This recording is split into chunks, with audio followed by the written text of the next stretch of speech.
হ্যাঁ, আজ রাত যে যুবক আল্লাহকে সেজদা দেয় তারও ভোর হয়, যে মদের নেশায় পড়ে থাকে তারও কি হয়ে যায়, ভোর হয়।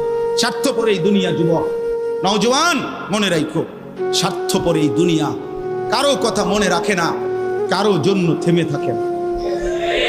আমি এই পরশুদিন দেখছি, গতকালকের আগের দিন সকাল 6:30 বাজে আমি আমার বাজারে, ময়নামতি সাবের বাজার, ওইখানে দেখছি একটা হাইয়েস্ট গাড়ি একটা ট্রাকের মুখোমুখি হইয়া, হাইয়েস্ট গাড়িটার ড্রাইভারটা জাগাত তারে বাইরে করছে টাইম না হেসরাইয়া, কিছুক্ষণের মধ্যে লোকটা মারা গেছে। আমি একটা জিনিস খেয়াল করছি, অনেকক্ষণ তাকাইয়া আমার সাথে ড্রাইভারের আমি বললাম, কি স্বার্থপর এই দুনিয়া, একটা গাড়ি কেউ তার জন্য থামলো না, কারো হাতে সময় নাই, সবাই হরন দিয়া সাইড করে এমনে হেমনে করে সব চলে যায়।